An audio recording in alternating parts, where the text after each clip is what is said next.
السلام عليكم. معانا دكتور عزة عبد القادر، اكاديميك ريسيرشر وعندها بي اتش دي في immunology وimmunology disease. انا هخليك يا دكتور عزة تعرفي نفسك لانه انا ممكن اكون ما عارف بالضبط. اتفضلي. عليكم السلام. I'm Azza Abdel Gadir, and I'm an immunologist. I'm not a physician, I'm not an MD, I'm a PhD. And so I did my master's in the immunology of infectious diseases and my PhD and postdoc in immunology. And now I work for a company called Seed, and staying up to date with the COVID research that comes out on like day to day is part of my job. اوكي، لافلي لافلي. I think ده وصف يعني ممتاز جدا جدا. فنبدأ بالأسئلة طوالي، مش كده؟ Okay. طيب السؤال الأول، how does coronavirus enter the body? So a coronavirus, like all other viruses, it needs your own human cells in order to multiply and survive. So it hijacks your own cells. So far what we know about it is that the virus, so SARS-CoV-2, has like a protein outside of it, like a crown kind of structure. And this outside protein, the S protein, is binding to these receptors called ACE2 that we have in our airways, and we also have in other organs as well. But we know that that's how you're inhaling it, like Dr. Badawi explained a couple of weeks ago.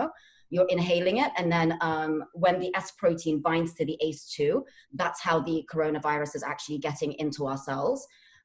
And so in particular, the ACE2 has been detected in the cilia, in the airway. So the cilia are the cells that are, at this point we know, or we think that's how the virus is getting in. Okay, lovely. Thank you very much for explaining that in a very proper way. Another question is, can you explain what we know about the underlying immunology of COVID-19? Yep. So it's complicated, but to start off with, so once a person has been infected with the virus or has inhaled the virus, it can take up to 14 يوم, or like 14 days, for the symptoms to start to appear. And this period of time is called the incubation period. And so the path from the point of infection and what happens to people after varies a lot from person to person. And the state of your immune system is critical for actually determining into the route that you end up taking. So having a strong immune response during the incubation period actually can prevent an infection from taking hold and reduce the amount of virus, and you do better. So the innate immune response, which is the general non-specific immune response that first kind of rushes to the scene to get the virus, is very effective in people, or what we think is very effective in people who remain asymptomatic in the incubation period. However, for people who then go on to their innate immune system isn't able to beat the virus, they then have to activate their adaptive immune system, which can take a couple of days.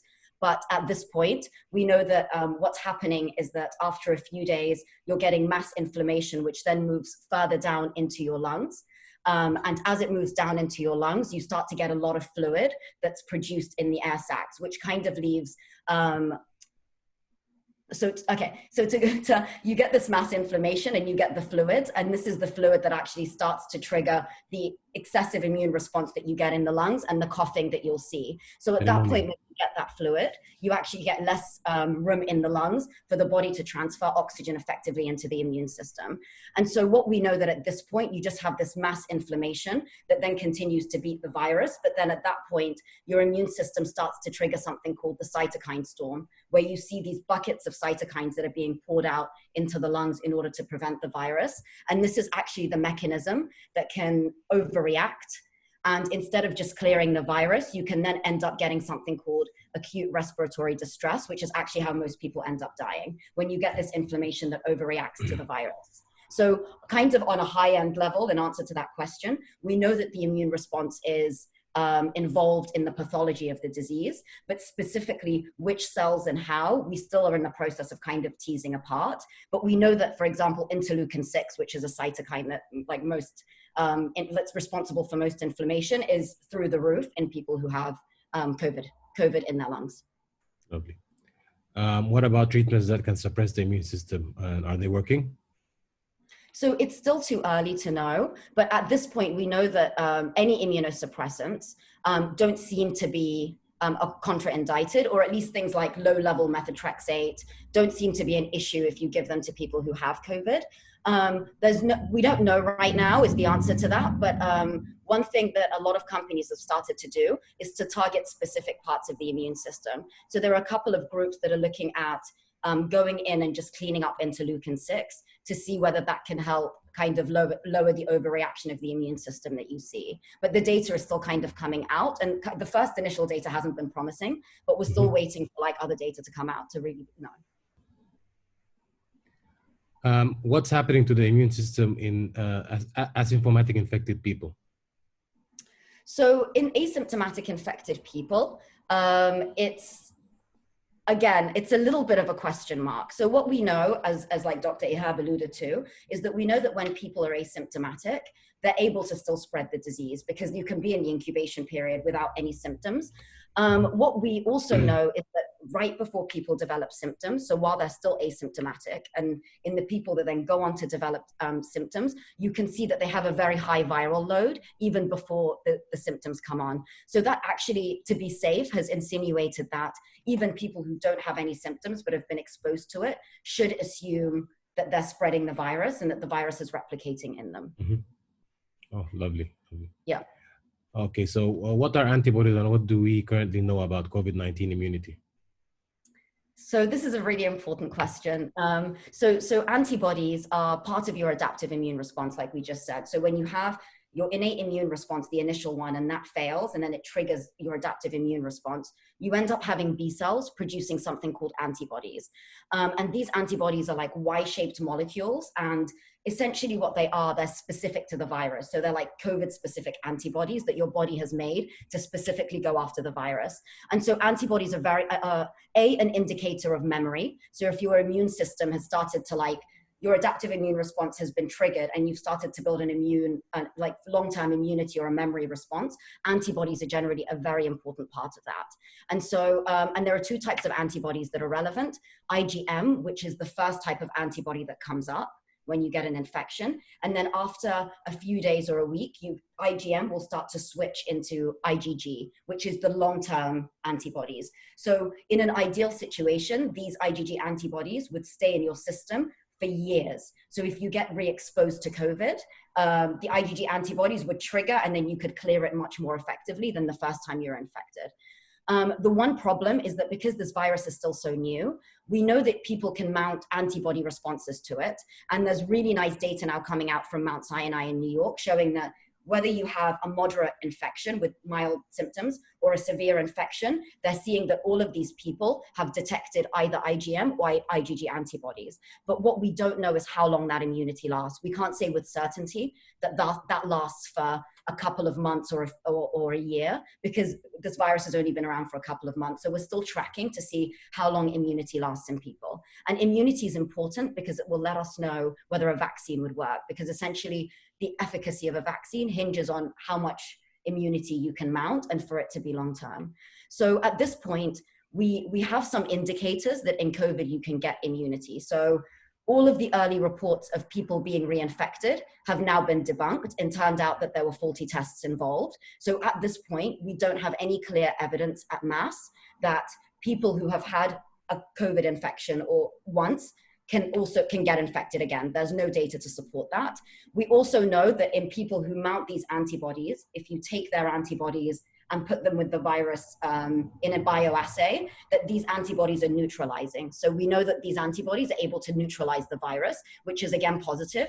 And then there's also been some studies done in monkeys, rhesus monkeys, that has shown that when you give the monkeys vaccine and then you try to reinfect them, they don't get reinfected. So at this point, everything points towards immunity, but we just can't say that right now with certainty until we monitor the antibody testing for a while.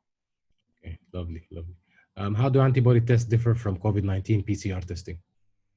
So at the moment, most of the testing that's available is PCR testing, which is basically when you try to detect viral RNA or DNA. So a PCR will tell you, is the virus detected in this tissue sample, yes or no? And so that's usually collected by like a nasopharyngeal swab or like through saliva, etc. The one issue with that is that if COVID hasn't been around in our society very long, and then someone tests positive with a PCR, the chances are that person probably does have an active disease, right? So that's why PCR testing is incredibly important now, as like the virus is new and we know that it's prevalent and it's spreading really quickly. Antibody testing, which detects the antibodies, is only relevant for telling you whether you've had prior exposure. So it won't tell you if your disease is currently active. It'll just tell you whether you've had it in the past. And because it takes a couple of days for IgG and IgM to go up, if you test negative on an antibody test, you might actually have active disease. And so it's important to actually right now do PCR testing, but antibody testing will help us understand whether somebody has immunity and whether somebody can be out in public again once we establish whether immunity is long lasting or not. Are children immune to the virus? So this has been a back and forth for the last few weeks. Yes. So one thing that we know is that children seem to be less likely to get COVID, so the disease itself.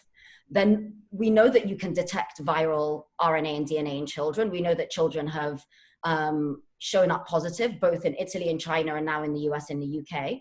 However, it seems that children are less likely to develop the disease. And there are a lot of theories about children's immune systems being much more primed and ready, and they're still learning. And so they're more likely to respond effectively to the virus than a fully matured immune system.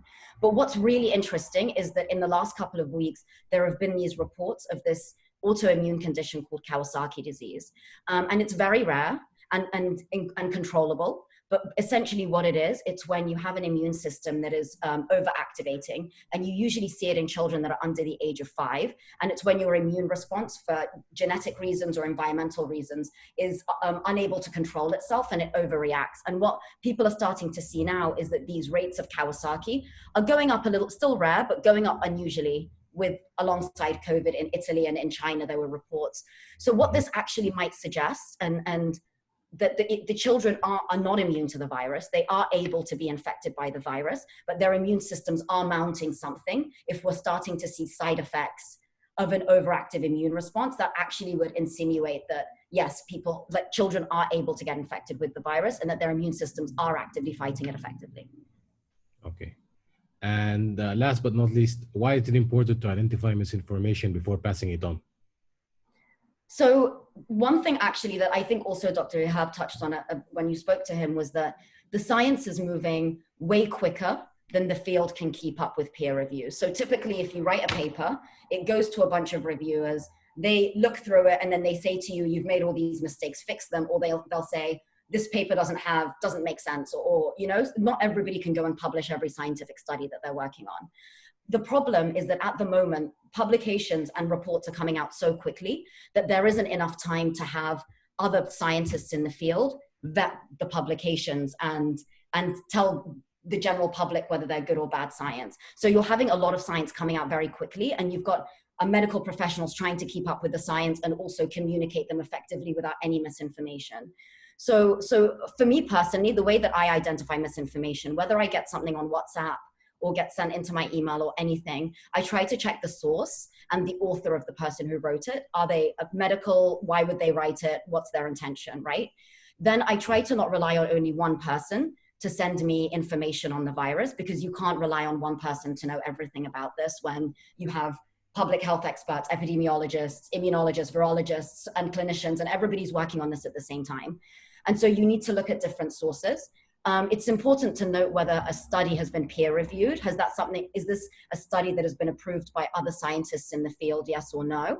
And if the study has been covered by news media, if you're a medical professional, try and find the original paper to just make sure that the media didn't misunderstand the message of the paper, etc.